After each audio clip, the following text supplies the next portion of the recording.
Welcome to the Creative Industry Insight podcast, a podcast that looks at various roles in the creative world. I'm your host, Bobby. Today's guests, re-recording mixer, sound designer, and supervising sound editor Ai-Ling and sound designer Dan Kenyon join us to talk about their work on Barbie. Please be warned, there are heavy spoilers in this episode. So sit back and relax as we jump into the conversation with Ai-Ling and Dan.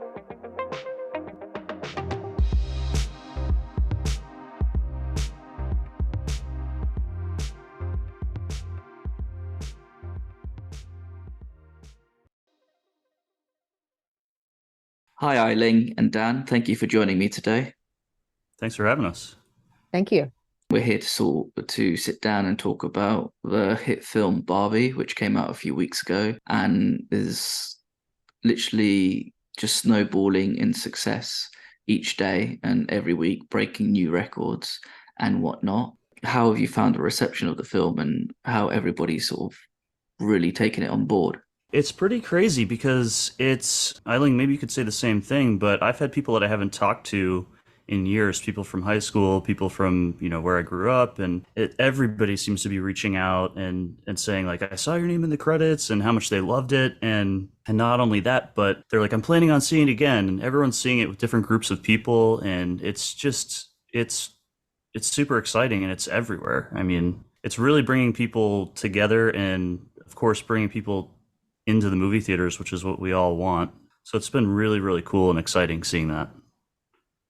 Yeah, same here, hearing it from like different like friends, colleagues about it. And the fun part for me is also like going to the movie theater, especially, since the pandemic, I find like when I went to see Barbie at the movie theater, like it was packed and it felt like an event film where people are like dressing up in like pinks and different themes and stuff and getting all excited. And like, to me, part of the fun about working in films is like watching as a group and reacting and feeling the vibe of the entire audience and overhearing some people saying like how they haven't been to the movie theater since before the pandemic and now they're back, and it's really encouraging and all these a bit unexpected, at least for me. Really love this film and thought it's like hilarious and has a mixture of like humanity involved in the story, but didn't quite expect it to have such a mass appeal, and like it just grew on its own with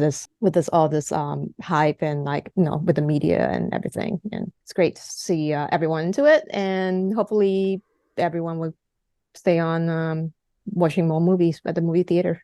Yeah, it's infiltrated everything. I mean, even on, like, I've subscribed to the Peloton app, and there's like Barbie classes. The soundtrack of the movie is so great. There's so many good songs, and that's every time I get in the car and turn on the radio, 5 or 10 minutes goes by, and there's like, oh yeah, this song was in Barbie. This song was in Barbie. It's you really can't get away from it. I was even at like a family party the other night, and somebody was wearing pink.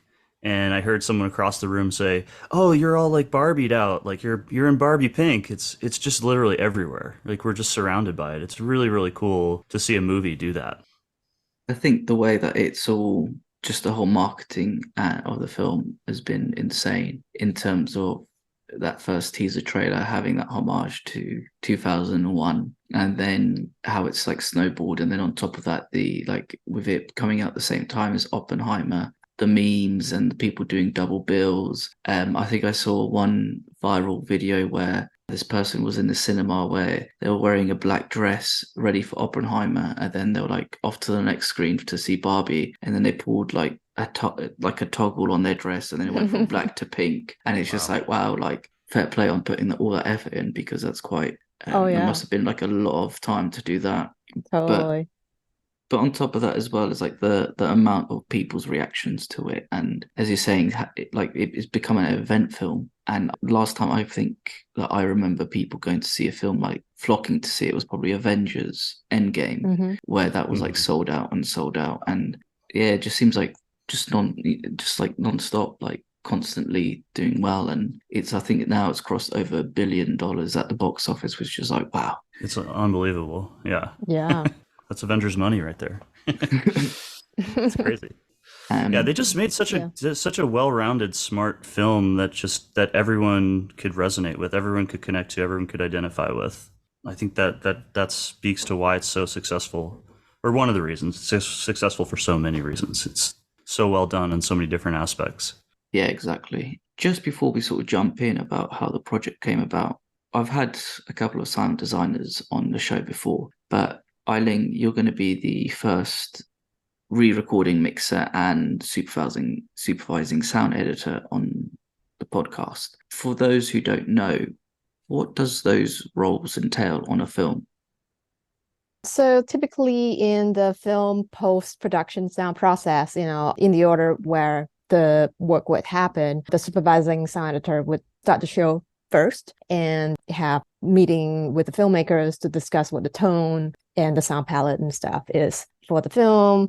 And that supervisor would then hire a group of sound editors and go through the sound editing process. Then eventually that would involve like editing for dialogue, ADR, sound effects, backgrounds, Foley group, and stuff. We'll gather all of that eventually, to sum it all up quickly. We'll move on to the mix portion of the post-sound process. And so the re-recording mixer would then jump in and mix, like take all the edited elements from the sound editors. And also by that point, from the music, the composer that's recorded, and kind of make volume, EQ, panning adjustments, and decide, what is replayed, what not to.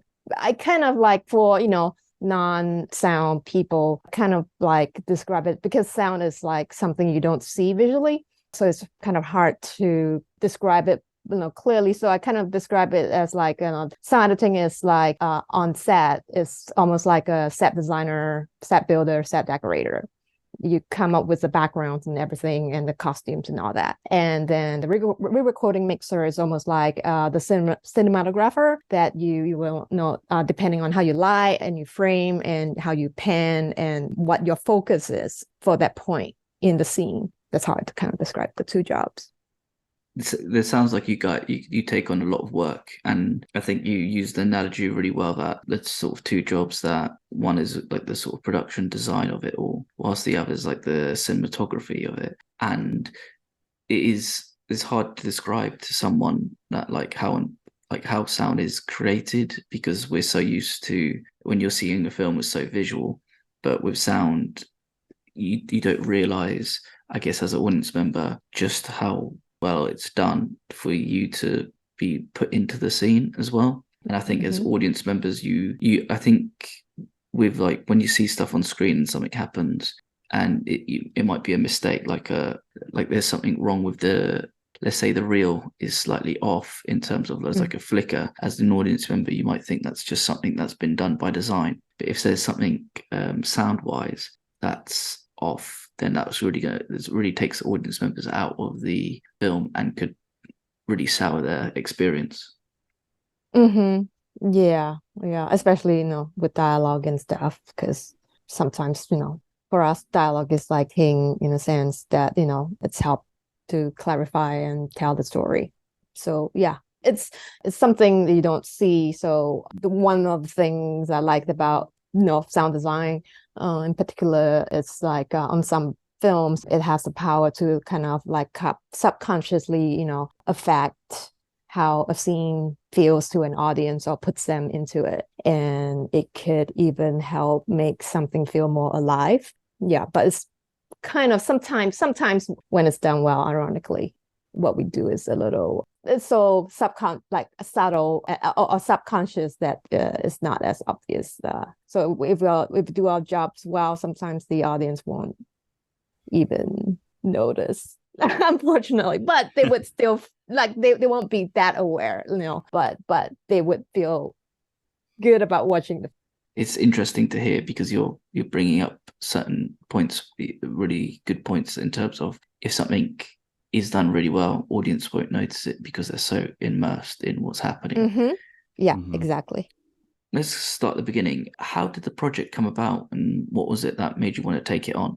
Well, for me, just like watching some of like Greta Gerwig's previous films, I really like enjoy her unique take on different subject matters, like on Little Women or Lady Bird. And so when someone had reached out and like mentioned that they may be looking for sound designers on Barbie, I was very interested and threw my name in the hat. And over a few months later, the studio and Greta, they reached out back to me. And so then I got a copy of the script, read the script, spoke to Greta, and kind of powwowed about what her thoughts were about the movie. So in a sense, I guess I was more drawn to it because of Greta. And it turns out to be by chance that when I read the script, it was like one of the best scripts I've read, and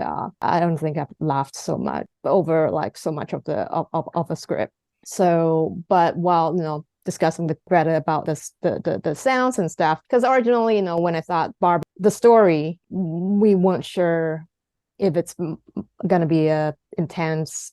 Like we weren't sure if how much sound design are going to be involved in the movie, but from speaking to Greta and reading the script, that's like a whole world of Barbie, and they are doing different things and different. You have the weird Barbie and the cars, the world, how the world feel, because everything's artificial and nothing's alive, and then meanwhile you have the real world part of it. So I guess it all kind of came about by just I was fortunate and Greta decided to work with me. And then, as you said earlier, typically since I'm doing supervising, designing, and mixing, typically I have another supervisor with me. And so I enlisted the help of Dan, and he joined. So both of us joined the show. And there was Brian Bowles and was a dialogue ADR supervisor, and Kevin O'Connell, whom I've worked with before and who has also worked on Greta's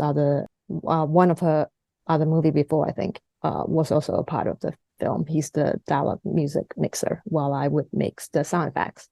I think as well, like when it comes to choosing projects, I guess especially when I look at your IMDb, Ai-Ling, and see the sort of project you worked on, it's quite crazy to sort of look back and then go and it's like, wow, there's like certain films that I grew up with that you worked on, which is like quite a big thing in my mind. Cool.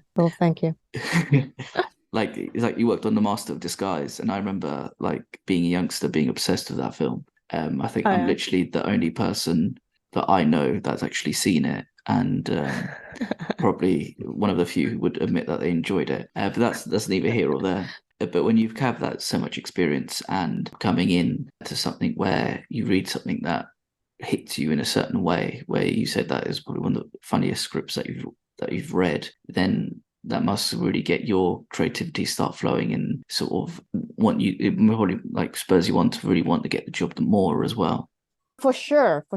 Because from like after reading the script and talking to Greta, she is like she's really smart and creative, and she has a good deep film knowledge of like a lot of movies, past and present, and there's some like inspirations and references back to some of those films, and it feels like it was gonna be a pretty collaborative workflow with her. And then I also met with Nick Huey, the picture editor. Actually, now that I remember, I met with Nick before I met with Greg. but the way that they had like described what they wanted, what they had wanted for Barbie Land to feel like, we're trying to all resolve like how the world would sound and stuff, and I thought I had like one of a rough solution, and to try to explore other takes of it, trying to use like imitated like bird calls, like you get those like clay bird whistle that you fill up water and just blow into it, or everything is all like plastic. So to have the unique challenge to come up with like fun, pleasant sounds that are a little bit out of the box, and also the tone of the movie allows us to kind of use some cheesy, tacky sounds, like classic like Rick Tailhawk or Monty Python, horse gallop, coconut shell sounds and stuff. I don't know. I just felt like it's a mixed bag of like so many fun possibilities for us. So and both Greta and Nick, they were really receptive, and we have review sessions and stuff, and get feedback and notes and trying out different ideas and stuff. So yeah, it was very excited. Yeah, I think that's like with this kind of a movie, being like a sound person and sound design, and we were saying talking about earlier, if you do the job perfectly, then you kind of don't notice it's there. But for something that's so stylized and that's like a completely new world that we've never seen before, we can like some of our work can make it a little bit more to the forefront of the experience, and it can really even just like subtle little things can really like set the tone of the movie, and we can play those things. It's not like, okay, we're in an exterior and there's a freeway or there's like some birds chirping, but just stay out of the way of the dialogue. You get more of an opportunity to like make that movie feel like it's a signature feel and vibe. And this was like definitely a good example of that for sure. You slightly scratch the surface a little bit with the soundscape to Barbie Land and how you're in that sort of fictional world where you can have a bit more creative freedom on how things sound like and how you want to portray the soundscape there. I think it's quite fascinating how you mentioned like the bird noises and getting the bird whistles that you fill up with water and using those to record to create the world around there. There's also, because it's like a fake world, and like you're like as I guess as a sound designer in the world, is like you need to take into consideration how the architecture is and how open the world is. So like say for example, Barbie's in her house, it's so open like a toy house would be. When they kind of go in half, that sound must travel completely differently to how it would be like if the house was completely enclosed.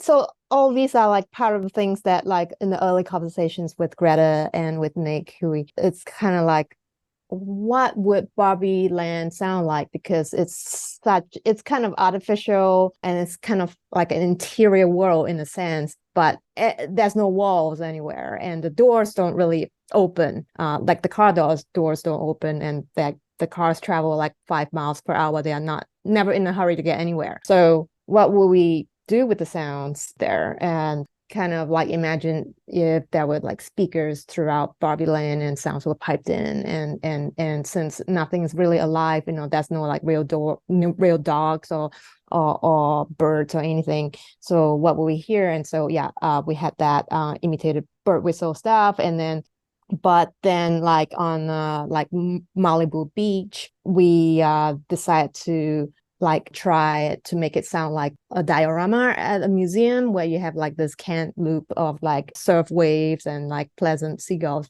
playing in the loop. So we did that for the environment there. And then of course, in Barbie Land, all the voila, because everything's kind of like open and everyone's like saying hi Bob and cheerful, and so it'd be more female driven. And for that, for those, we kind of like had a combination of loop group and effects voila that Brian Bowles, our dialogue ADR supervisor, was in charge with the group that he recorded over like, I forget, like 3 days maybe, with 10 actors each or something. So he can have different actors for each like location, like for Barbie Land, and different actors for Ken Land, and different actors for the real world. And of course, besides the environment, Greta also wants like the sound for Barbie Land to feel like it's almost like watching a commercial. And besides looking great, that you want one, it has to sound like, for example, like her opening the fridge. We added like a female like vocal sound, like a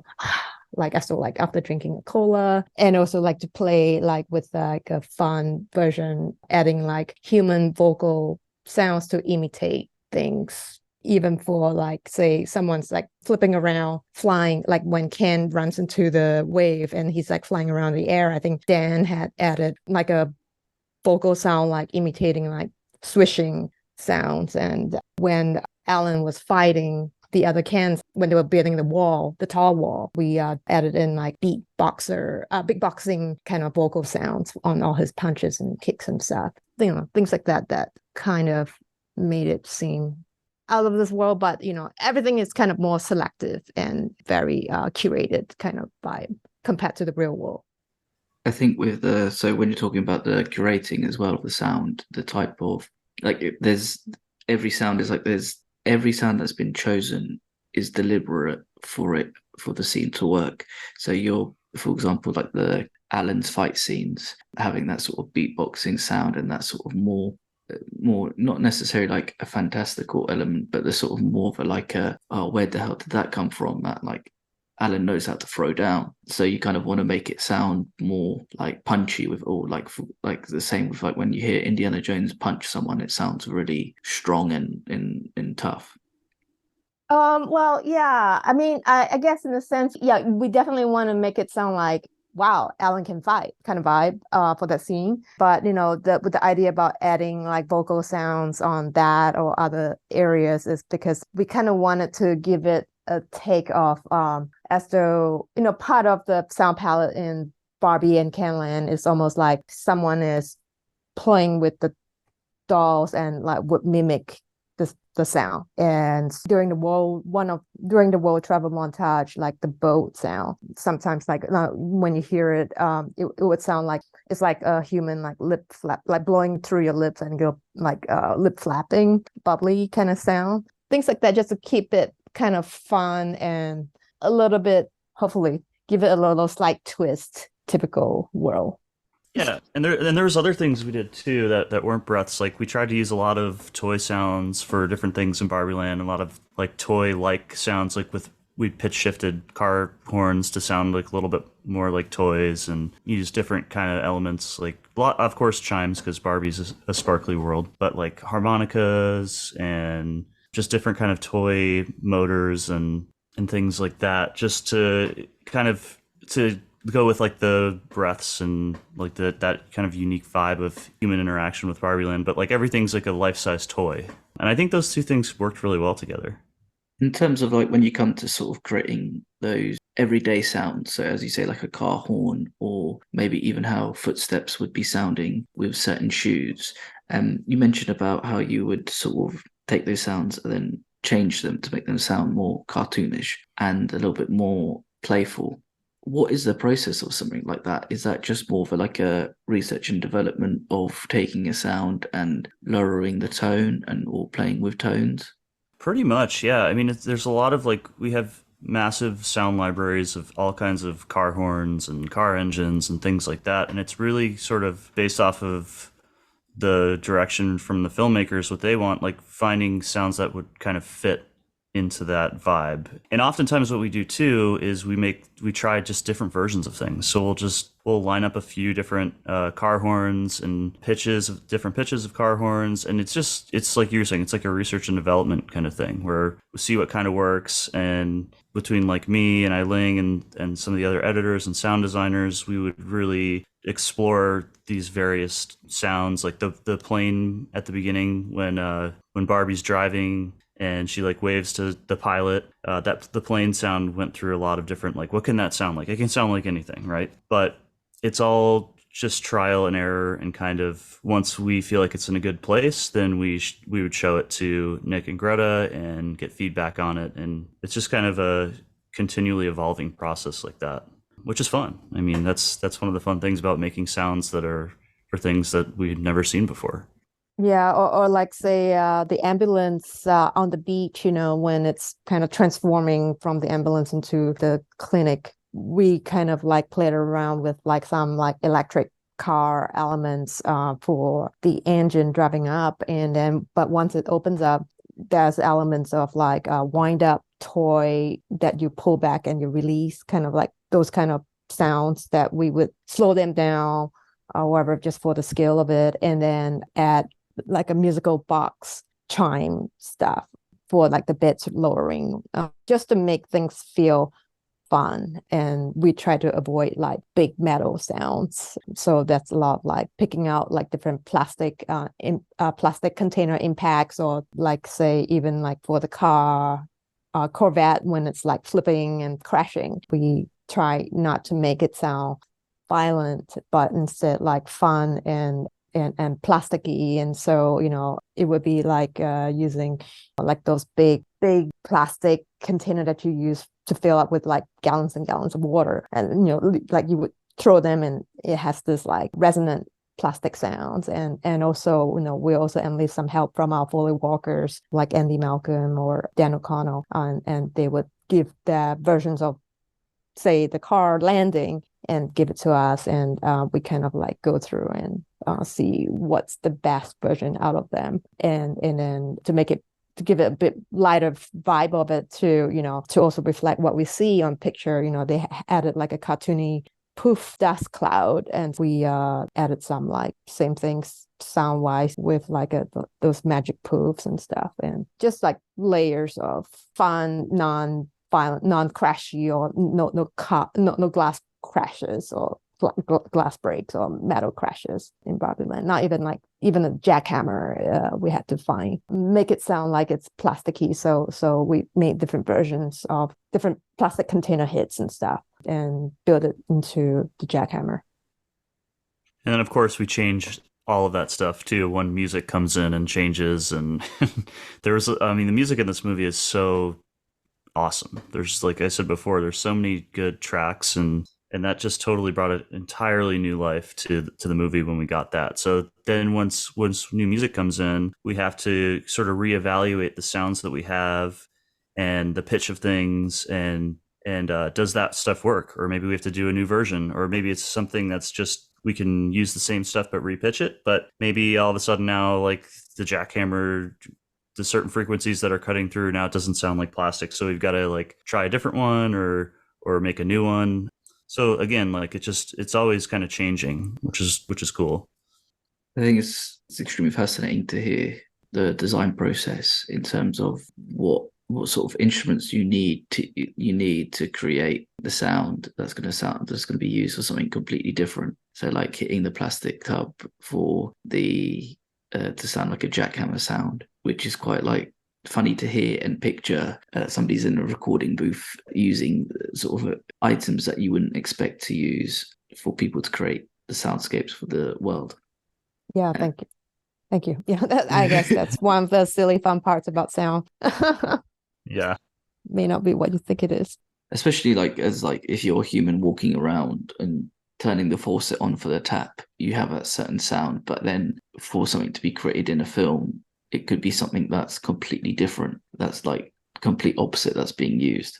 But moving on from Barbie Land, we get to a certain point in the film where we're introduced to a place called Kenyon, which is basically the total opposite in terms of how the vibe is. And when it comes to designing the sound for Kenyon, do you plan for the opposite and then build around that? Or is there specific things that you want for the audience to take notice? So for example, I read somewhere where there'd be like a bottle opening and you could hear that there's more of a frat party vibe in Kenyon. Comparing it to Barbie Land, like Ai-Ling was saying before about all the group ADR we have in the movie and all the backgrounds, it's we focus primarily on having women voices, like female voices, like Happy, Polite, Walla. And then, yeah, just like you said, when the Kens come in, it's much more boisterous, obnoxious. They're more rude than the Barbies. And yeah, and they're playing like pool, they're playing ping pong. They're just like having a great time, just dudes being dudes outside. And so, yeah, we want to convey that tonal shift with the sound. And it's kind of a subtle thing, but yeah, hopefully when you're watching the movie, you feel before they get into Barbie's cul-de-sac, hopefully that people kind of feel like something's a little bit different. You're seeing visual changes, like the Kens are playing volleyball and the Barbies are now the cheerleaders, and all the Barbies are getting brewski beers for the Kens, but the sound does shift and the ambiances do kind of shift. So hopefully people kind of are aware of that. Or if they're not, maybe it's, like we were saying before, a subconscious thing that just something feels a little bit different, and before they see what the result of Ken bringing patriarchy into Barbie Land really is. It's also any other sounds that we think that are a bit more macho, and of course that's a lot more horses in Kenland or Kenyon Land. Even the plane buys, unlike like the light and pleasant cheery ones that we had earlier on for the Barbie Land version. For the Ken version, it's a little bit like a fighter jet like vibe. And so for those, we like part of some of the elements that we use besides the vocal sounds for the Ken, planes are like, we kind of tried like slowing down like a firework spinner sound and any kind of other film references that we could do, like the boxing bell and stuff, or like in Rocky the movie for Stallone, and just in general, like Dan said, the backgrounds could be a bit slightly bit more layered than Barbie Land, in terms of like there's more hooting, hollering, frat party like vibe, and it could be also you'll hear like more cheering for Ken in the group, just little subtle hints here that we try to throw in. I always find like that when you're re-entered back into, when it comes to Barbie Land, but it's actually Ken Land, it reminds me quite a lot of like in Back to Future 2, when Marty's gone back to the wrong timeline and everything just seems a slightly bit off, and there's just something that's going on that you're like, what's happened? What's going on? I don't know if that was an inspiration or not. Not exactly from that film, no. But I'm happy it came across that way. Yeah. Yeah, that's kind of fun to think about. I like that. Yeah, that's true. Okay, I'll take that then. But on top of like having the Kentland, there's two scenes I particularly want to talk about where the use of sounds work with the visuals. And the first scene is when Barbie enters the boardroom and she's having a conversation with all the execs at Mattel, and she gets taken and put into the box, and you can hear the sound of like the plastic on like the wrists being pulled in, and there is that sort of moment where it feels very like something from a horror film, in terms of that she's being pulled into somewhere and she's basically going to be put into storage and never be used again. And then later on in the scene, she escapes and then is with Rhea Perlman, and she's kind of learning to be human. When you're sort of designing those sounds in the real world and sort of emphasizing those moments, how do you go about it? Are these cues written in the script, or is it something that you sit down and discuss with Greta and go through the process of how the scene should be played out and how it should sound?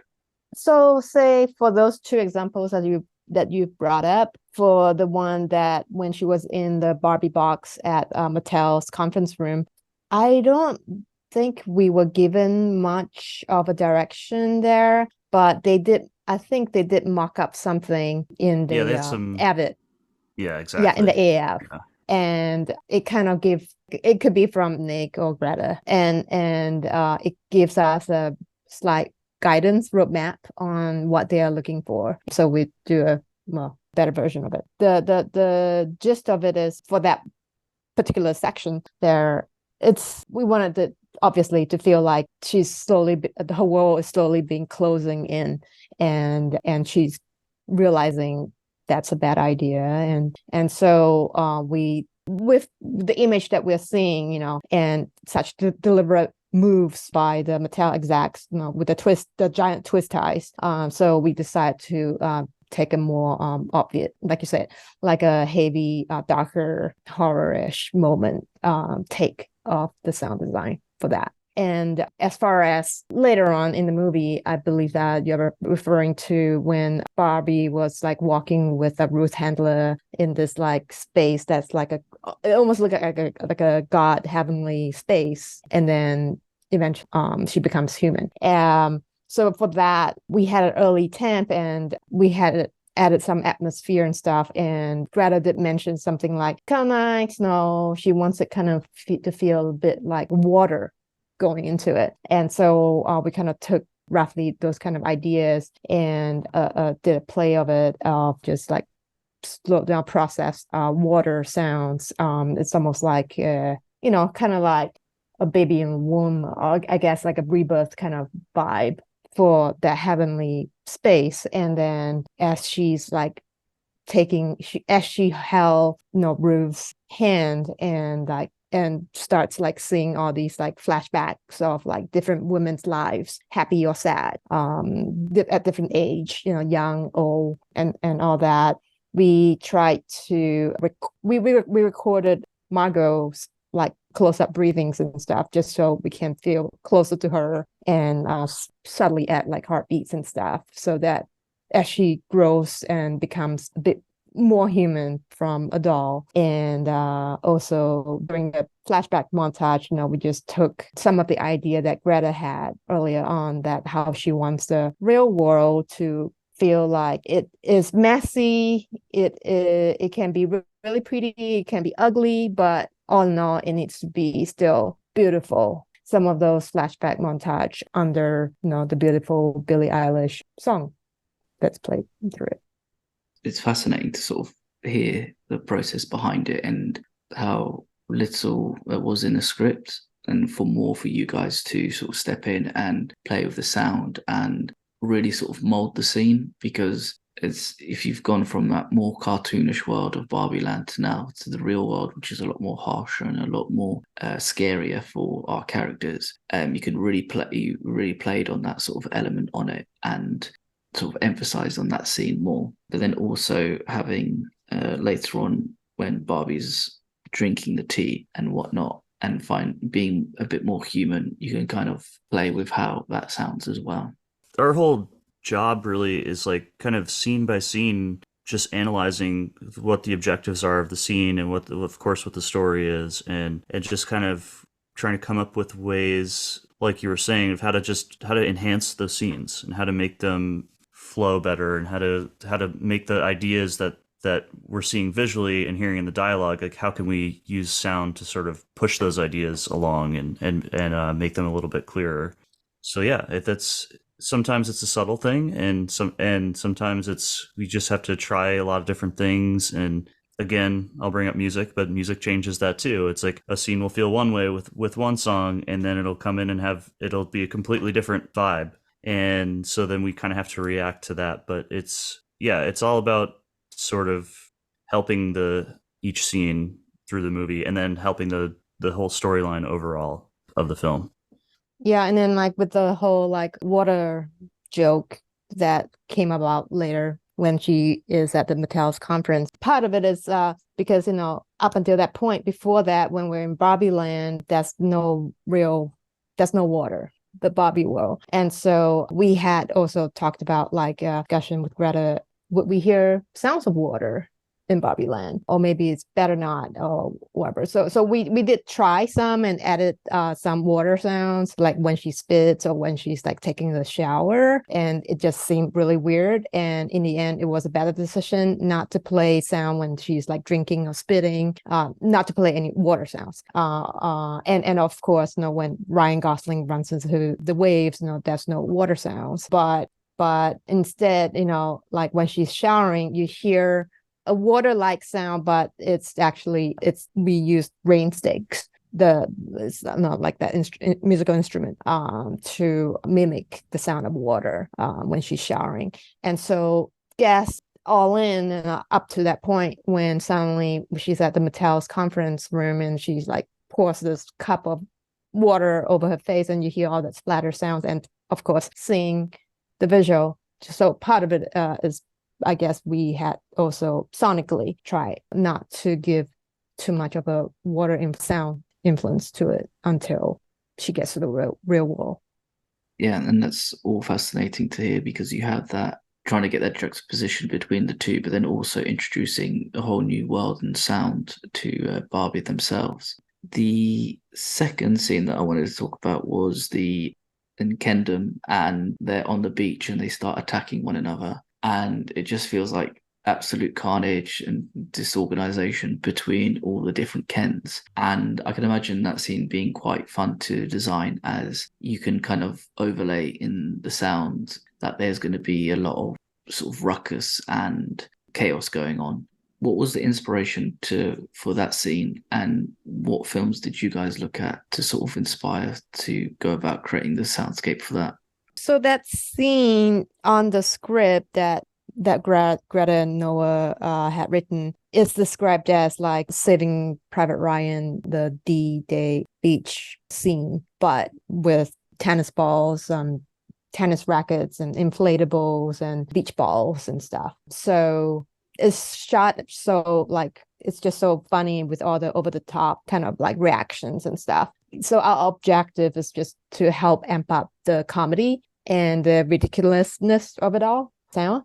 And so obviously the music is sonically is the main driver for the scene, but for us just to help take the audience into it and not feel like a music video, we kind of like took anything you can think of, anything weird and funny, like a lot of like plastic container like dropping and hearing that resonant bounces for the inflatables hitting, and squeaky toys like dog squeaky toys and stuff, and horse sounds of course, and really exaggerated like rubber twisting sound for like the nipple twist, and all the walla wise we make sure even though they are men fighting, we don't want them to sound too much but a bit more wimpy and whiny, or like when they scream in pain, maybe it's a little higher pitched than you would normally be.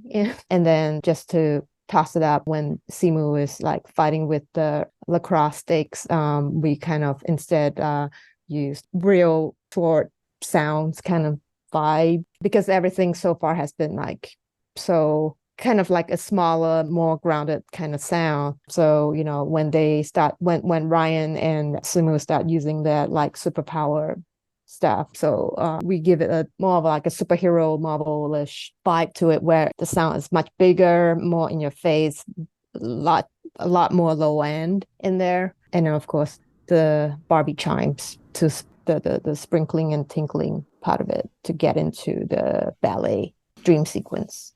So that scene was, I mean, we like just every scene in the movie, we spent a ton of time on it. And typically, when you have your empty Pro Tools session and you're starting to work on a movie, cover every sound.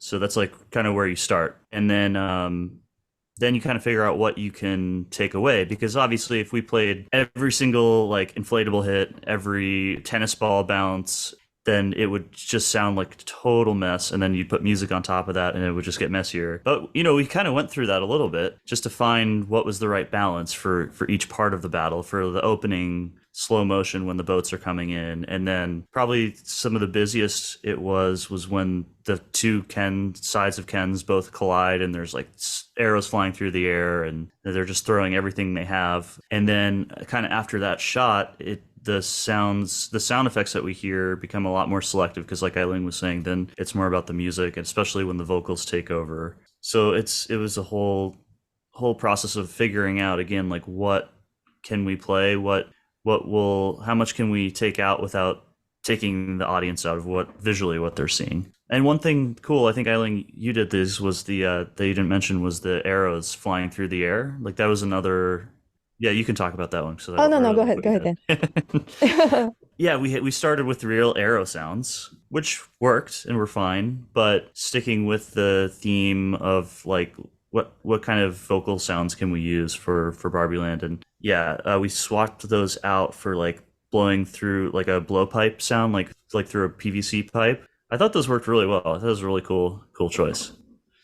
But just to add another plastic resonant tonal sound.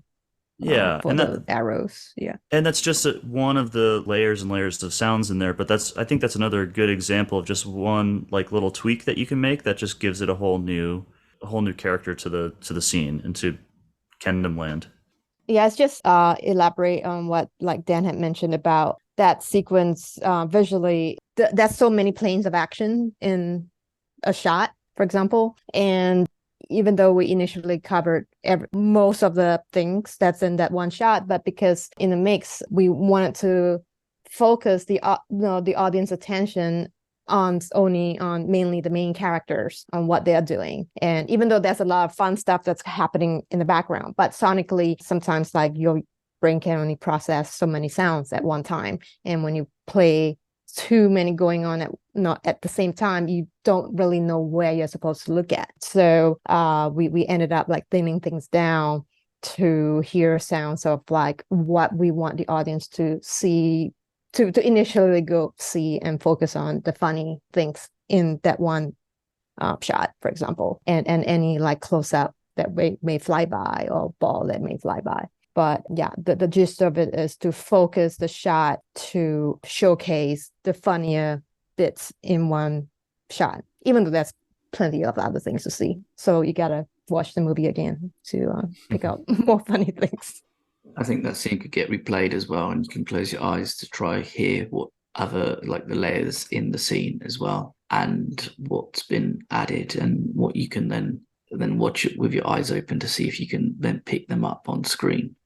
On top of that, in Barbie itself, there's a big soundtrack, but there's also a very much soundtrack including original songs in the score. When you're sound designing and creating your sort of layer of the sound design, and then the music comes in, how do you go about making sure that you don't fight one another in trying to emit the sound on the screen, so that it doesn't confuse audiences or overpower, or one sound doesn't overpower another? I think because for this film, the music, it kind of kept evolving through the post-production process, and it ended up being a lot more like a musical, and with a lot of the songs being very specific to the scene. It could be, Lizzo's song at the Barbie house when she, wakes up, that is directly commentating on the scene with the lyric. And so it's, as what, like with most musicals, the music is the key driver for the scene. And sound wise, we have to be a lot more specific in what we would play. So even though we may have designed or added sounds to cover most of the things in a scene, for example, say like the world travel scene montage, like Tame Impala had, it happened later on in the post-production process. So we had already prepared all kinds of sounds for the world travel, but in the end, the Tame Impala song was singing like, like going to the real world or whatever. And it's same thing, kind of like commenting on what they are doing, but it's part of the humor of the scene. So sound wise, we can't play all our effects of them using the different transport together with the song, because it's just too messy and too muddy. And instead we, like on the last minute, we added like very specific sounds, like like for the car, we'll have like a double rev to start the shot. The bicycle, the tandem bikes, we'll have bicycle bells to start the shot. And so just to establish the sounds, or like the snowmobile would be sleigh bells, and dolphins and seagulls for the boat, the speedboat. But they are a lot more distinct sound for that one section, so that you hear each moment with a short sound, very clear, short, fun sound, and then, but a majority of it, the music would carry over. But later on, when we have more travel montage where there's no lyrics playing, we can then play more of, say, the sound of the vocal lip flap speedboat sounds, or hearing the raccoon in the camper van, things like that. So, and also, with every time a music change, sometimes with the pitch or the tempo may change. So I think us as human, we are more drawn to sounds that's more rhythmic, and I think it's just second nature maybe. So things would generally like doesn't sound as like messy or broken if the sound effects or Foley or would play in time and in kind of like similar-ish pitch with the music that then will adjust. There's something I want to sort of pull on that you mentioned, and it's the like the pitch and tone of music. Does that affect your process in sound designing, or is it a case of just matching what the pitch and tone is of the song? So generally we would go with, I mean, for me, I would start off with looking at the scene and what sound, at least for sound design, what we can help with the storytelling of it. So once I had like established that, and then I would then play with the music to see if we are doing the exact same thing or not, and if we are, maybe we would see like what is more effective or not, and then generally try to adjust what I've done to kind of not fight against the music so that it has a chance to either support or play together with it. I completely agree. I mean, it depends too on what kind of movie you're working on, Yeah. and the scene. If you're like, oh, this is going to be a musically driven scene. Okay, we don't need like too many specific, like if it's a car chase, for example, it's like we don't really have to spend a lot of time building backgrounds for the car chase because we're going to prioritize, like Ai-Ling was saying, what does the scene need, and what are we gonna what sounds do we need to hear, and what sounds might kind of get in the way. And then music's definitely a big influence on that too. And at the end of the day, it's gotta, obviously, this is gonna sound very obvious, but it has to work with the music. Otherwise, the scene's not gonna work, the movie's not gonna work. And from us being more sound effects people, like our sounds will get turned down or they'll get lost. So it has to work with the music. But yeah, it's a cool, interesting question because does vary like scene to scene, movie to movie. But in general, like what Ai-Ling's saying, like we've got to kind of bring everything to the table and then see what we can get, what's the most effective. And sometimes that does mean muting the sound effects. And I think I might be one of those like strange sound effects people that's like I'm more than happy to do, like, spend days or weeks on something, and if the filmmaker's like, you know what, let's just try this music only, I'm like, great, yeah, let's do it. Like, so it's just really whatever's gonna end up supporting the story and the scene the best way. But right off the bat, we have to sort of bring our kind of take to it and play it with the music before we say, hey, Greta and Nick or whoever we're working with, like, here's our take on the scene. Everything's got to work together. Yeah, because I always think, like, I can always imagine that as like when departments are working on their own thing, start building foundations and then start changing whatever you've created to sort of complement what else is happening on screen or musically. Just because as well, like as the average film goer, I don't think you ever think about like the pitches and tones of songs or the sort of notes that they hit at the same time is going to affect what you're going to have on screen or what's going to sound differently. I think it's also like ultimately like fascinating just how the two will need to walk hand in hand with one another just so that it sounds correct on screen and that it doesn't take the audience member out of it without something sounding just a tad bit off.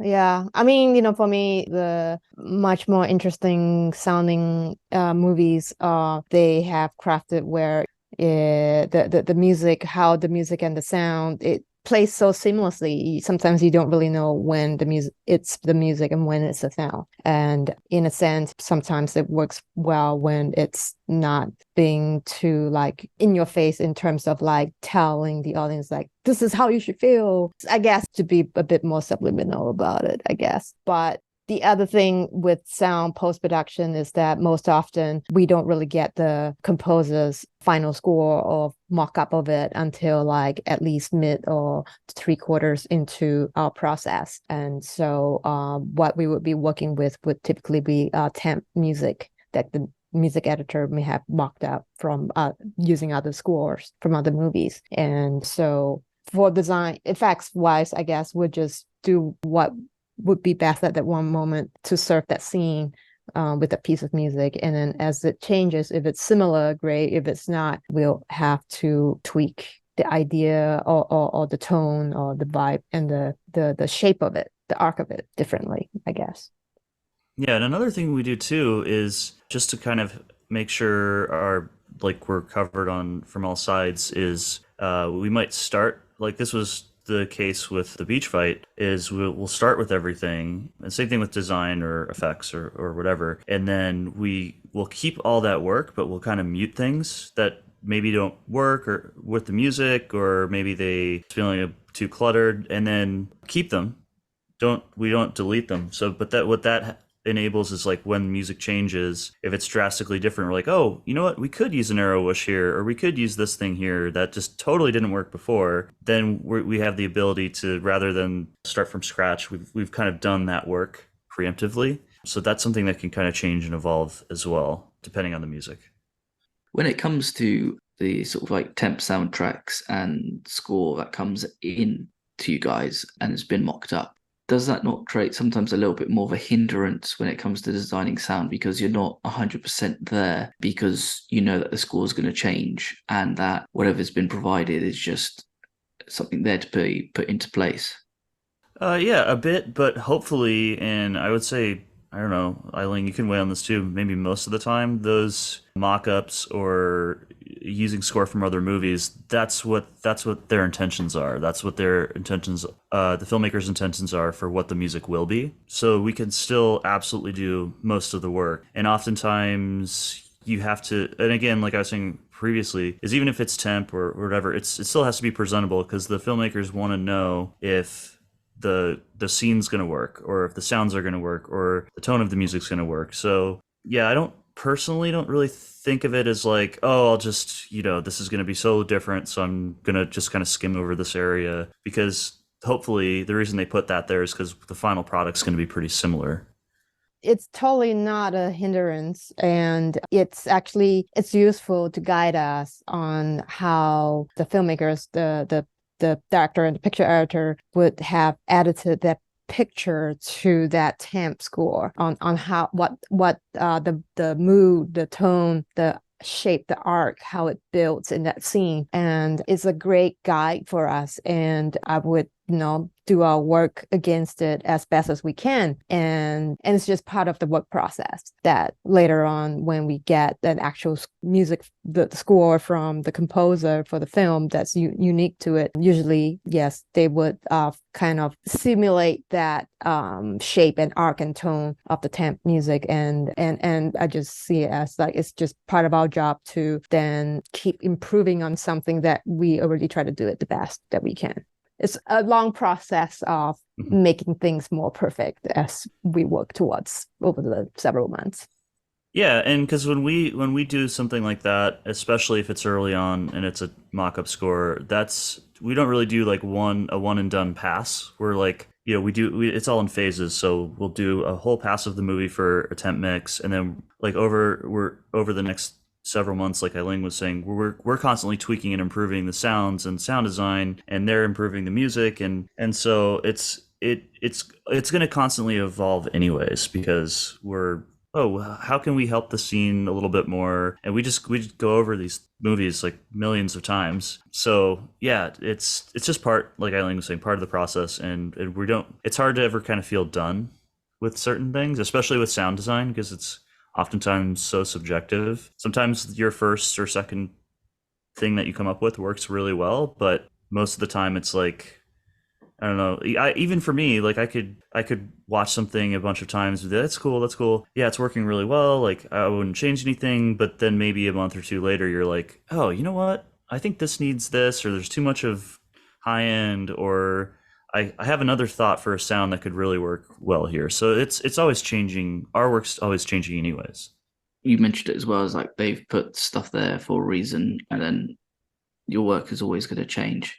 I guess I always think like sometimes in my mind, like if you're given like one temp track and then something comes back and it's completely different, and it's like, well, how much like different your scene will be and how much you need to change. I guess that's also the fun of it when you're creating the soundscapes, is that how different one scene can actually sound from one stage and then sound different to another stage. And then on top of that, having music and the dialogue all mixed into one.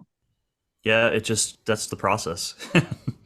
and it's, we just do that until the time runs out or till the movie has to come out. And it's every movie is kind of like that. And it happens pretty much on every movie. And the fun, well, quote unquote fun part is you don't know when.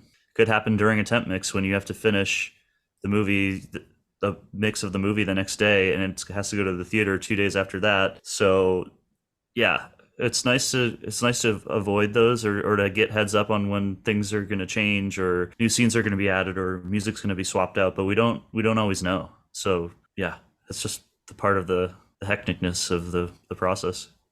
I think that's so scary to know that like you'll be doing something so last minute, or like sort of getting there to like the few days before opening and then having it all ready. I just can't imagine that sort of pressure and making sure that you're just nailing it there and that then and there, really. It's tough, and the thing is, like, you have to. Otherwise, like, there's no other way. I mean, oftentimes what happens is we'll have to work late hours or weekends or things like that. Yeah, and hopefully it's not on something that you've all been working on together for months, and then during the final, like, something completely different happens and you have to scramble. But yeah, sometimes that does happen, and it's just part of the job, which just means it's hard to at times to like schedule your life around that because and it's not every movie that it happens to that extent. But yeah, I don't know, I guess you just kind of learn to deal with it in your own way, and know that that's never off the table. It's like things could seem great and calm, and then the music changes, or there's a new scene, or who knows. But yeah, it's just kind of all part of it.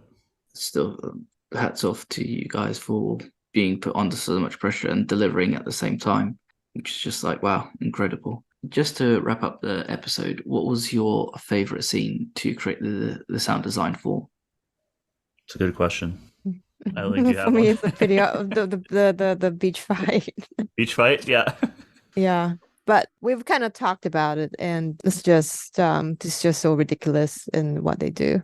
And the music, the power ballad is awesome, and with this, it's like one of the few moments in the movie where we get to use some like over the top like movie stinger sounds when like Ryan removes his mink to play with the music, and all the funny performances of the Walla and all the battle songs they make. And then when it goes into the ballet dream sequence, kind of like in Singing in the Rain, when they're making all those cat sounds and doing like rock paper scissors, we added like some like puma sounds with, and then also recorded Ryan and Sumu making those cat growl sounds, and just add a whole other color to it. It's just, to me, it's just not something I get to do in many films.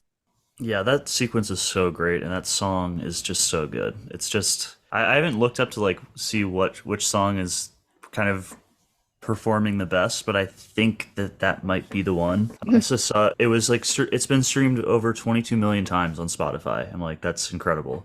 And I just Wow. remember like working on the movie and like just talking to people on the movie, and especially like Brian, like Bowles, the dialogue ADR supervisor. It's so funny. He would just always be singing the song, like walking in and out of the dub stage. But yeah, it's like that song in particular, and a lot of them too. It's like they would stick in my head a lot, but I would never be like, oh, I want to get this song out of my head. It was just so fun and catchy and good, and Ryan Gosling does such a good job with it, and the sequence is great and fun. It's just it's one of those rare things where you don't get like, oh, this again, I have to sit through, we have to like work through this for another couple hours, and I don't want to hear the song anymore. Like that, just never got that with that one. So definitely one of the most fun sequences of the movie. Solid choices, solid choices. Ai-Ling and Dan, thank you very much for your time today. Barbie is out still in cinemas. I'm guessing if people have listened, it's done so well. I'm sure a lot of people have gone and seen it. If you haven't, go out and see it and treat yourself. Thank you guys again. Thank you Thanks, for Rob. having us. Yeah. Yeah, thank you. You guys take care and thank you. And bye-bye. Sure Bye. thing. Thank you. Bye-bye.